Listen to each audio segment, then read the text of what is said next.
Yes, yes, yes. We're here live. Birds of a feather. I'm here, Doc Hurst, with Mr. Izzy, and we are live and in effect in the studio today. One of the main subjects, you know what happened on Monday Night Football? I'm talking about it and got ridiculous and crazy. And went from a tragic situation to now it's I don't know, very insensitivity of one skipper Bayless, and I had my things to say about it. And today, which is Wednesday, he comes back on with Shannon Sharp, and Shannon begins to try to explain some things, and he cuts him off. I just think it's time to put Skip Bayless to rest. I think he's the Donald Trump of sports announcers, and everything has its time, and I believe his time has expired. So that's my take. I think it's time for them to find Shannon Sharp a new partner on that show. Let him continue on to find somebody to replace old Skip Bayless, because he seemed like he's very bitter old man, won't change in his ways, and I feel it's like a lot of part of it could be racism. I think it is, and whatever it is, it's time for it to go. Time for it to go. Need to be announced about the sports. This guy's too much. I mean, the other couple, what ain't been a month. Him and Shannon, he's criticizing him as a player, and then now he's sitting up here. He's not gonna take it back. Man, almost died on the field, and I'm not gonna take the tweet down.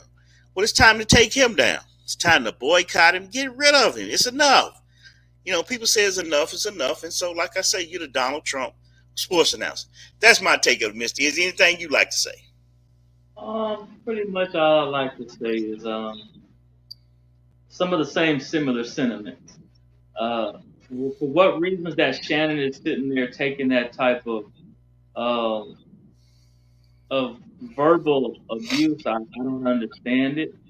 I wouldn't take it. I wouldn't stand for it.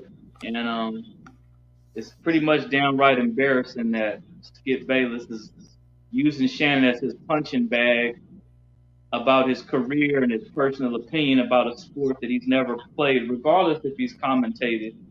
Um, and then he speaks as a person is in a life and death situation. So there's no love gained for Skip Bayless.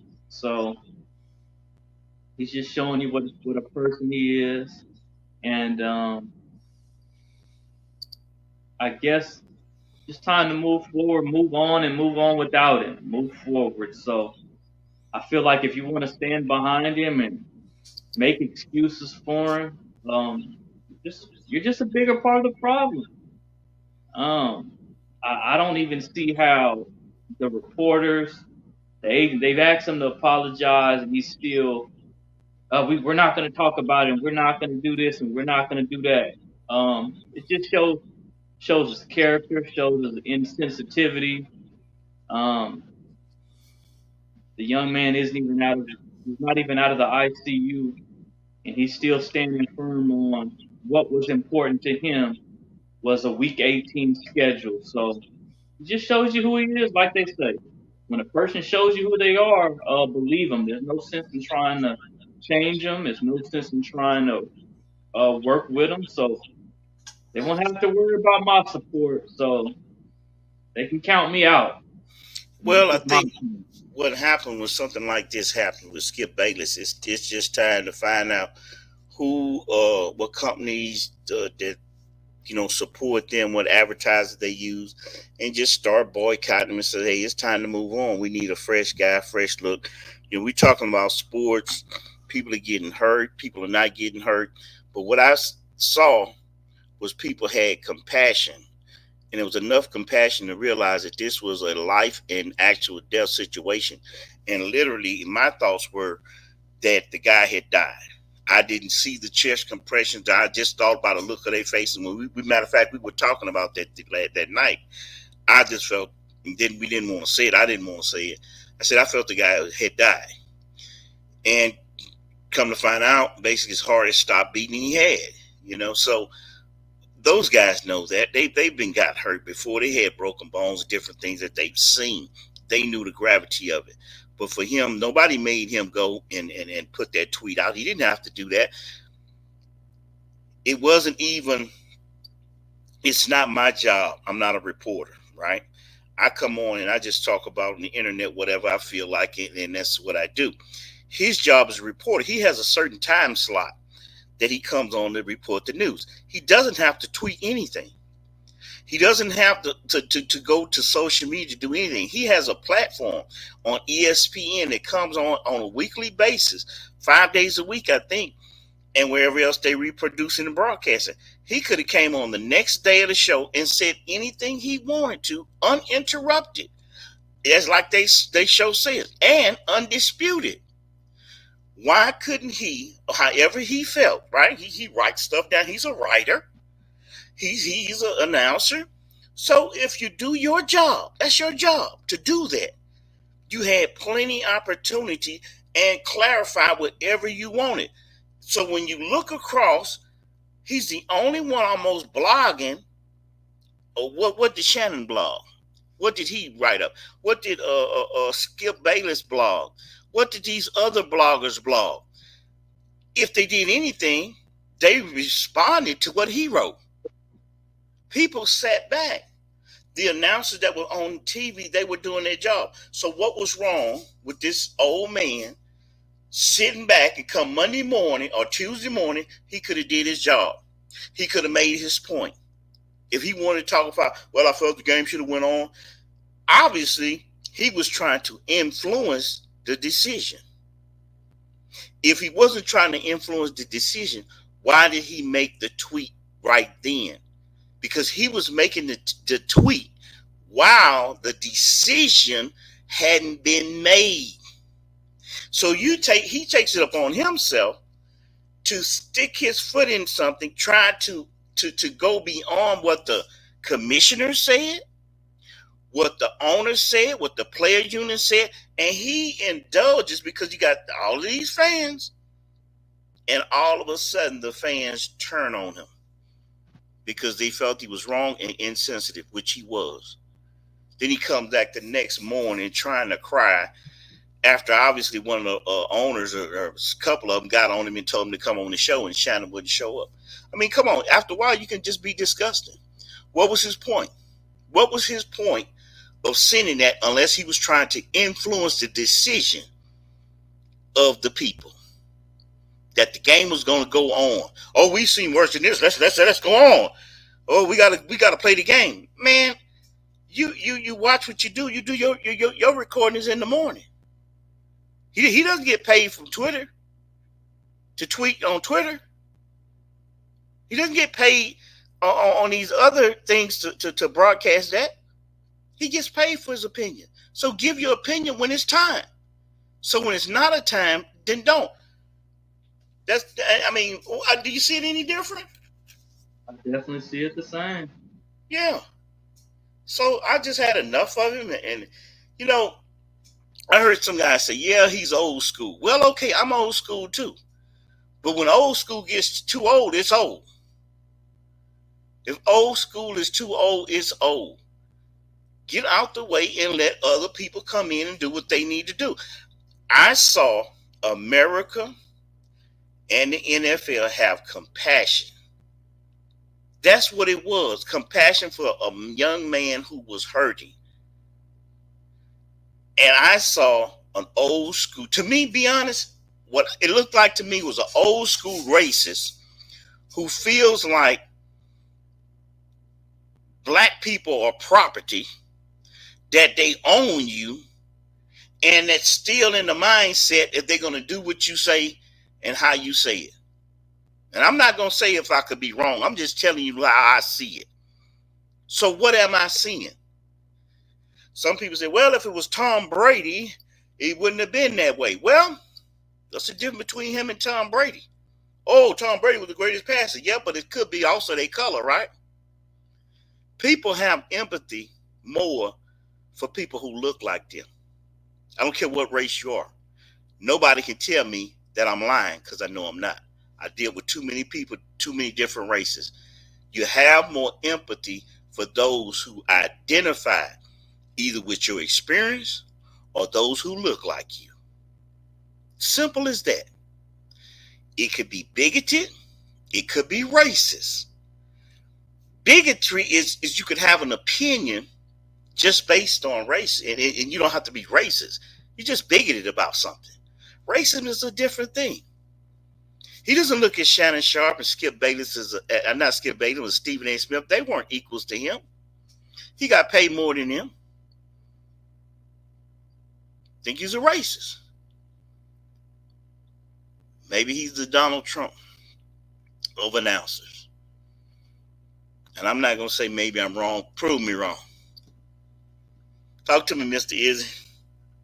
I agree with you. I agree with you. So, what needs to happen next? What needs to happen? Skip is just such a. It is what it is with him. Um, What there's really needs to happen? nothing I could say. Okay, go on, finish what you're saying. There's nothing I could say. I'm really not saying anything about him because it's just at this point for me, it's going in circles. Um, uh, it's been over what about 2 days? It's going on its second full day of this situation. So I think action needs to happen by the end of this week, and I'm going to be looking at a lot of people very different because I believe in accountability and responsibility, and as big as his comments has lit up the internet and YouTube and Twitter. Um, let's just see how this week's gonna pan out. If people are gonna still stand in his corner, I'm gonna lose a lot of respect for you. There were so many people who were quick to um, try to hold others accountable, such as Kyrie Irving and LeBron James and different people. So I'm holding Skip accountable. So see how this week's gonna turn out for me, and pretty much. Um, either you're part of the change or you're part of the problem for me. So that's kind of where I'm standing as far as the Skip Bayless, Shannon Sharp. If you're not doing what you can to fix the situation, you're part of the problem. If you're still worried about week 18 and your fantasy football and who had a bet, I'm making it clear with me. You're no fan of mine. We're both Jalen Hurts supporters, but as you can see, there really isn't talk about what's going on with Jalen, his injury, football, all of these things when it comes to somebody's life is that's not even a commentary. So accountability is the key for me. Well, this thing, the tweet happened on Monday. Yeah, Shannon didn't show up on Tuesday. Skip tried his best explanation of whatever he was saying and people heard him. Wednesday, Shannon comes back and he's trying to explain his side of the story. And Skip, as he rudely interrupts him, basically break off what he's going to say. And Shannon showed all kind of frustration. So it's not just something that happened Monday. This is something that has continued to go on. And it's something that Skip Bayless perpetrated and continues. Because then he comes on, I'm not going to take it down. And I said, you see, this is from Monday, Tuesday, and Wednesday. This is his attitude. So how long do you keep making excuses for a man who feels like when he came in, he could say what he want about players. He feels he can do what he want. And maybe his time, he was the number one announcer in a certain period of time. But he's not that no more. And maybe it's time for change. It's time that the Donald Trump of announcing gets retired. It doesn't take people to realize, look where the train is going. And guess what? The sooner you do it, the better off you'll be.